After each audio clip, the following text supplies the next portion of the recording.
We know that the children are the future. Through good, local, public education, we can prepare Connecticut students for the economy and jobs to help our state grow.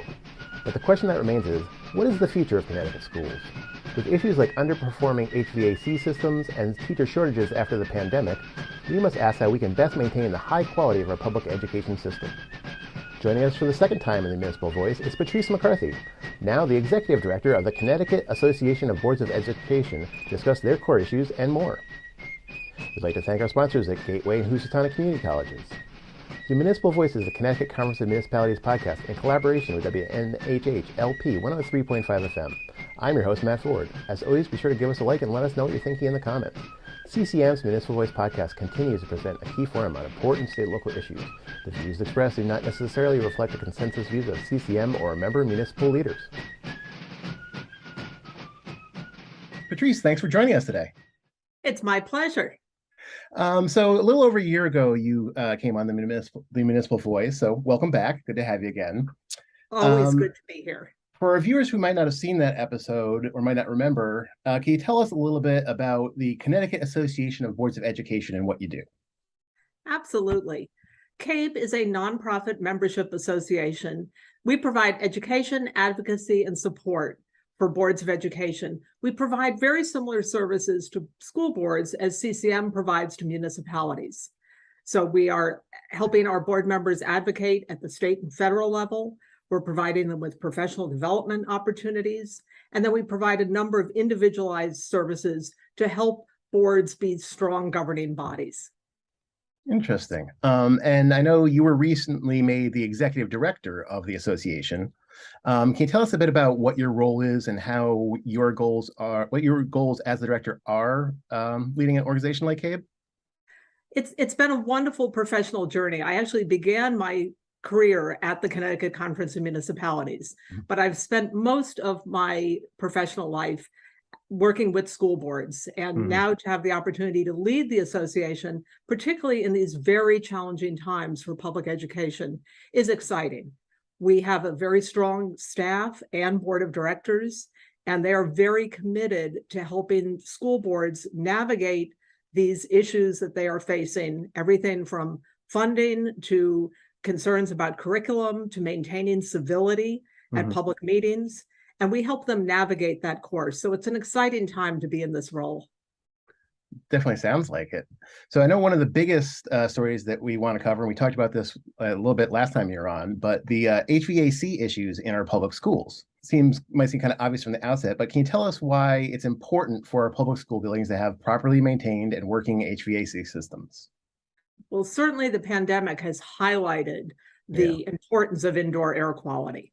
And there is a renewed focus. Districts did extensive measures at the beginning of the pandemic as they were making plans to bring students and staff back into their buildings. But some of those solutions were really temporary fixes. They are now looking at the long-term HVAC needs. And we're fortunate that there are some state funds available to support districts, but we know the cost is very significant. To add air conditioning to buildings that are 50 years old, that are made of cinder blocks, is a very expensive undertaking. So we're actually delighted to be working with CCM and with CAPS to make clear to the legislators and the administration that this need is going to be an ongoing need. Yeah. And as you mentioned just now, this isn't just about the COVID and that kind of stuff. Like I said, there's some of these older buildings that don't even have air conditioning in them yet. Absolutely. Most of our school buildings do not have air conditioning at this point. Yeah. So most of these issues predated the pandemic. The pandemic just brought them more to the news front, I would guess. Absolutely. Recently, Governor Lamont announced $150 million for HVAC improvements across the state. Is this going to be enough?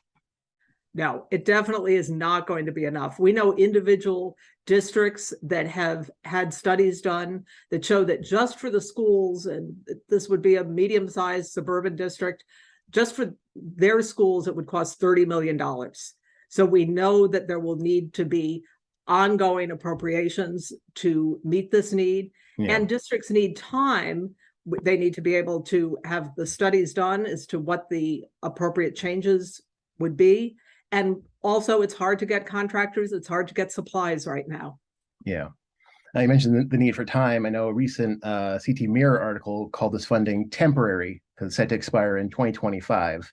But of course, towns and cities are going to be struggling with the issue of HVAC systems that need maintenance, repair, regardless of any kind of deadlines. What would the ideal reform that the state could make to improve air conditions for our children? Well, I think that the funding support is critical, and making sure that that is available over an extended period of time so that we can have the opportunity to make sure all of our schools are brought up to those current standards. Yeah. Touch on something else. Another story that came out recently was that New Haven had adopted a new policy on LGBTQ plus kids. They had based it on work that CABE had done and revised in the wake of new legislation that outlawed discrimination based on gender identity. A majority of towns and cities have not adopted policies based on CABE's work, but do you think that over time this will become the norm? I do, and policy adoption is a labor-intensive process at the local level. So there are new mandates every year from the legislature for new policies, and it's a year-round process that boards undertake in order to comply with the new requirements, as well as review their existing policies. School board members are very committed to making sure that all of the students in their buildings feel safe and welcomed, and this is a part of that. Why was it important for CABE to get these recommendations out there now, kind of at a time even before it was going to necessarily be adopted on a broad basis? We are seeing that the needs of our students who have, in some cases, been marginalized are very significant. This is a student population that is more likely to attempt to commit suicide. And so there really is a focus on the populations that are most vulnerable in our schools and making sure that we recognize them and that we do all we can to ensure their safety. Yeah, and talking about safety, it becomes a health issue, and it could even be saving lives if we're being honest about it. Absolutely. So that reaches the question of how CABE advocates on behalf of boards of education and children. These funds could not have been made available without work of organizations like yours and CCM. How do you set your priorities year in and year out? Well, actually, we have our annual delegate assembly that's coming up in conjunction with the CABE CAPS convention in November. And that sets the overall positions of the association. We then have a state relations committee where board members come together and identify usually 5 to 6 legislative priorities that we will be pursuing, recognizing that there will be a host of other education issues that we need to address. But that's the committee that really says these are the top priority for school boards in the upcoming legislative session. Yeah. And what were your priorities for this year? Funding is always at the top of the list, without a doubt. Both the ensuring appropriate funding for the ECS formula, as well as the special education excess cost grant. The fact that for many years that grant was capped has a significant impact on local budgets, because those are costs that are beyond the control of a school board, because they are driven by services that students really need. Yeah. And there's a federal and a state obligation to meet the needs of our special education students, and that comes with a price tag.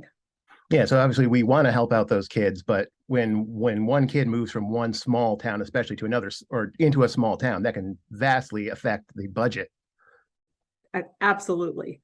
Another priority is always raising a concern about any new, particularly unfunded mandates. Just like CCM's concerns, we know that decisions for education are best made at the local level. And when the legislature is overly prescriptive, that inhibits the ability of school districts to meet the needs of their students.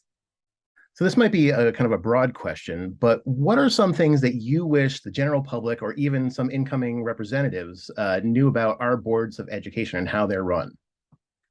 Well, I think it's very important for everyone to know that in Connecticut, our school board members are all volunteers. They receive no compensation.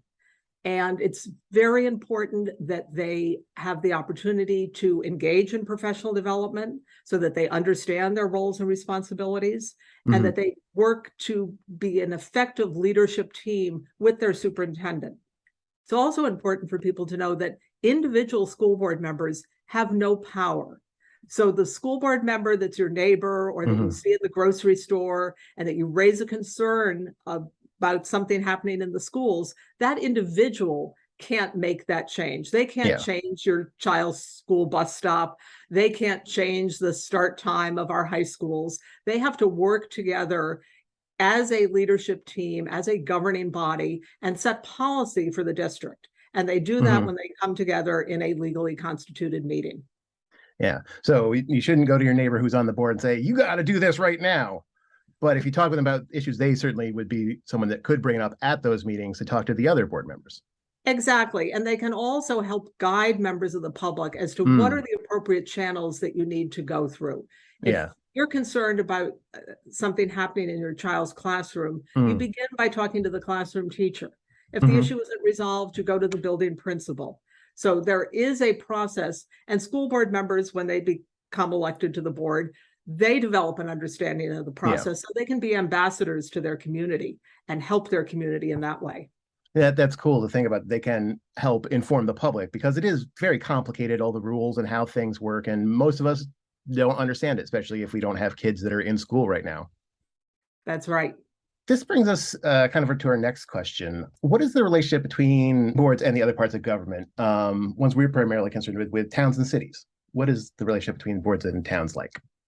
Well, in Connecticut, unlike many other states, boards of education are not fiscally independent. They are dependent upon the municipality for their budget. So that's one area where it's critically important that boards and municipalities work well together. And of course, given that my background includes both working with municipalities and boards of education, I am particularly focused on making sure that those relationships are developed, that those relationships are strong, and that there's good communication. We recently participated with CCM and did a joint webinar for board members and municipal officials about conducting meetings in this time of great instability, shall we say, and how to make that an effective process so that members of the community can be heard and public bodies can get their business done. Yeah. And is the way we do things in Connecticut unique? Is it kind of the standard across the other states? How do we stack up? The fact that boards of education in Connecticut do not have taxing authority is fairly unique around the country. You are listening to the Municipal Voice on WNHH 103.5 FM. Notably, there's some difficulties when coming up with budgets for boards of ed, and those are directly reflected then into the property tax, something CCM has been trying to mollify for years. From CABE's angle, what can be done to help lower the burden on the property tax without diminishing the quality of our schools? We definitely need more state support for our public schools, and that goes back to issues such as the funding of the excess cost grant for special education costs. The cap should be removed from that grant. It should be fully funded on a permanent basis, and that would alleviate a lot of the stress that individual municipalities and therefore boards of education face around funding. There certainly has also been a significant effort in recent years to look at shared services. How can we provide the same programs, but perhaps provide them in a more cost-effective manner? So boards and municipalities sharing services such as a joint finance director, buildings and grounds services, as well as boards looking to other school boards in the area and having some arrangements there where programs are actually shared or staff is shared. Now, is that sharing stuff that you're working on now, or do you need the legislature to make some changes to allow some of that stuff to happen? It really depends upon relationships. It's not an area where there's a need for specific legislative action, but building those relationships so that people trust each other and are able to have a discussion about what would make sense for their communities, or in the case of a board in a municipality. So we have something exciting coming up over here at CCM. We're having our big annual convention come up on November 1st. And at that convention, we're holding the final and only televised gubernatorial debate in Connecticut for this election cycle. For Connecticut schools and for our children, what would you like to hear from the candidates at this debate? I would love them to emphasize the importance of supporting the needs of all of our students and to acknowledge the state role, that funding is an important component of that support, and also to recognize the volunteer nature of our governing bodies for our public schools, that these are people from the community, that they have the best interests of the community and the students and the staff, and that they are working hard to make the decisions that will make sure that we can provide an effective education, reduce the achievement gaps that we see, and make sure that all of the needs, both academic as well as social and emotional needs, are met. Well, let's hope they do talk about some of that stuff. November 1st at 7 o'clock. So the theme of our convention this year is actually getting back to the future of Connecticut. Kind of after a few years with the pandemic, feeling like, we were just going from putting out one fire to the next with all, dealing with things on hand. We're finally getting to a place where we can kind of look forward and start making long-term plans again. What does the future look like for boards of education in Connecticut, for our public schools and for our children? Are you feeling optimistic about it? I am. Our students are definitely our future. And we have had a number of opportunities to interact with students. We actually had 2 students participate in our summer leadership conference, and they were so terrific and had such a wonderful message that we're bringing them back for our annual conference in mid-November. The passion that our students bring to not only their academics, but their concern for the welfare of everyone in their school community, their peers, as well as the staff in the building, is really extraordinary. There are so many bright, articulate, passionate young people in our schools that's what motivates school board members. It's what motivates the CABE board of directors and staff to do the best we can to support them, because they really are our future. Yeah, we should all do our best to help out the kids of Connecticut. Well, Patrice and McCarthy, thank you so much for speaking with us today. We really appreciate it. It's been my pleasure. We'd like to thank our guest, Patrice McCarthy. We'd like to thank our sponsors, Gateway Community College and Housatonic Community College. Learn more at gatewayct.edu and housatonic.edu. The Municipal Voice is a co-production by CCM and WNHH 103.5 FM. Kevin Maloney is our executive producer, Christopher Gilson is our producer, Harry Draws on the boards, and I'm Matt Ford, your host. Be sure to check out our Facebook page and give us a like, and watch out for a CCM chat series on our YouTube page.